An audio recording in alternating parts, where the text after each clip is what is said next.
Um ouvinte que pede para permanecer anônima faz a seguinte pergunta. Pastor John, eu frequento uma igreja pequena com recursos limitados e nos últimos 2 anos eu notei que nosso pastor só usa sermões já prontos, pois quando eu procuro na internet consigo encontrar todo o esboço de um pregador famoso ou de uma igreja que ministrou exatamente a mesma série de pregações. Quando ouço o sermão na internet, é o mesmo que eu vi na igreja. O que o senhor pensa sobre isso? O que a Bíblia diz sobre isso? Para mim, não parece certo, mas não sei explicar o porquê. Eu fico feliz que ela tenha feito essa pergunta em vez de perguntar o que ela devia fazer, porque eu tenho uma opinião bem definida com relação à pergunta que ela fez. Então creio que vai ser fácil responder. Mas eu não tenho convicções tão fortes, nem uma ideia tão clara quanto ao que ela deve fazer a partir de agora. Por muitos anos tentei imaginar uma situação em que talvez eu pudesse ter um sentido de paz ou autenticidade ao usar o sermão ou um esboço de outra pessoa como se fosse meu. Mas nunca fui capaz de imaginar uma situação dessas. Francamente, me parece impossível que repetir o encontro de uma pessoa com a palavra de Deus seja uma pregação autêntica. Pelo menos não é tão autêntica quanto seria meu próprio encontro com a palavra de Deus. Que fique claro que meu sermão deve, sim, ser um eco. Ele deve ecoar e fazer ressoar a voz de Deus, mas jamais deve ser um eco de um eco da voz de Deus. Essa é a minha convicção. Vou fornecer algumas razões. Perceba que eu não estou falando apenas de plágio, que claramente é pecado. Estou falando de usar o sermão ou esboço de outra pessoa, mesmo que você diga a todos que é da outra pessoa. Não seria um caso de plágio, pois você está dando os devidos créditos. Mas mesmo assim, vamos ver por que isso é ruim. No culto de adoração, a pregação é algo exigido nas Escrituras. Não é algo que julgamos apropriado fazer. Creio que é algo exigido pela própria natureza da verdade de Deus. Logo depois de descrever a inspiração e a utilidade de toda a Escritura em 2 Timóteo 3, Paulo diz: Conjuro-te perante Deus e Cristo Jesus, que há de julgar vivos e mortos, pela sua manifestação e pelo seu reino, prega a palavra. 2 Timóteo 4, 1 e 2. Perceba o contexto da utilidade da palavra na vida da igreja. A palavra grega para pregar não é a mesma que ensinar. É uma palavra que implica proclamação e exultação. Minha definição de pregação é exultação expositiva. É uma exposição porque o pregador explica a verdade do texto. E exultação porque o pregador não pode ser indiferente ao que está sendo explicado. Ele exulta na palavra e ressalta a glória que ela possui. Ele adora na palavra e por meio da palavra. Então, pregar e ensinar não são a mesma coisa, mesmo que as duas contenham elementos de exposição e ensino. O contexto do 2º capítulo de Timóteo é a igreja.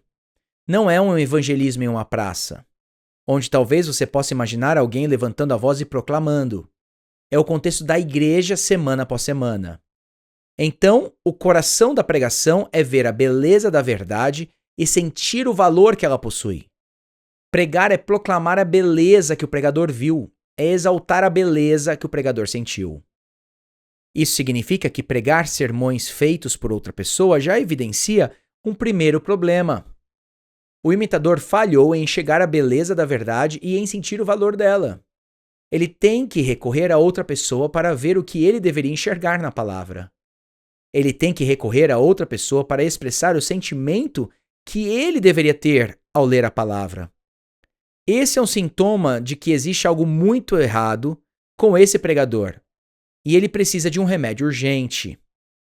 O segundo problema dos sermões prontos é evidenciado pelo fato de que pregar e ensinar é o chamado do pastor. É o trabalho dele. Espera-se que ele faça o que for preciso para conhecer as Escrituras e assim esclarecer ao povo. O papel de um pastor da igreja local é ler as Escrituras e entendê-las especificadamente com relação às necessidades de seu rebanho. Ele não deve ser um pregador genérico. Ele deve guardar e alimentar este rebanho, porque ele conhece e ama este rebanho. Em 1 Timóteo, capítulo 5, verso 17, Paulo diz: Devem ser considerados merecedores de pagamento em dobro os presbíteros que presidem bem, especialmente os que se esforçam na pregação da palavra e no ensino. A última frase define o chamado do pregador: os que se esforçam na pregação da palavra e no ensino. Esse é o seu trabalho. O pastor deve se esforçar no estudo das Escrituras até que ele enxergue a verdade da palavra de Deus para seu povo e nela se alegre.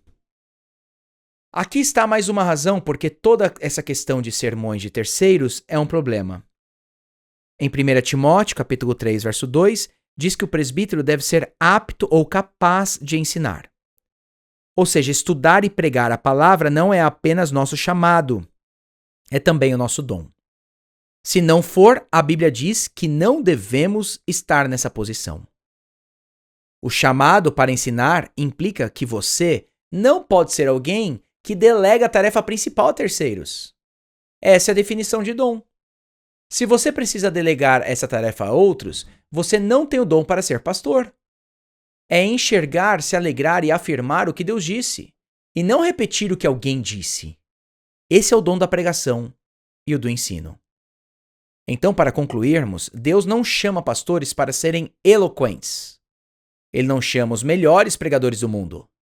Ele não espera que os pastores digam frases bem elaboradas a cada minuto.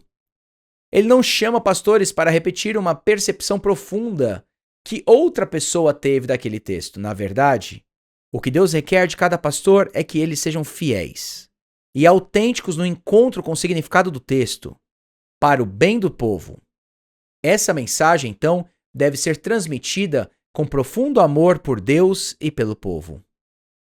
Eu creio que as pessoas apenas querem que o pastor seja o pastor delas. Pastor, veja o que está no texto em nosso favor. Pastor, ame cada um de nós com a palavra. Pastor, nos ensine o que você observou na palavra. Não queremos bordões e frases de efeitos de outras pessoas. Queremos que você esteja diante de Deus vivo e de sua palavra, que você interceda a Ele. Se esforce no texto até que você enxergue o que precisamos ouvir da palavra de Deus. Então, sim, fico muito preocupado com toda essa questão de sermões de segunda mão.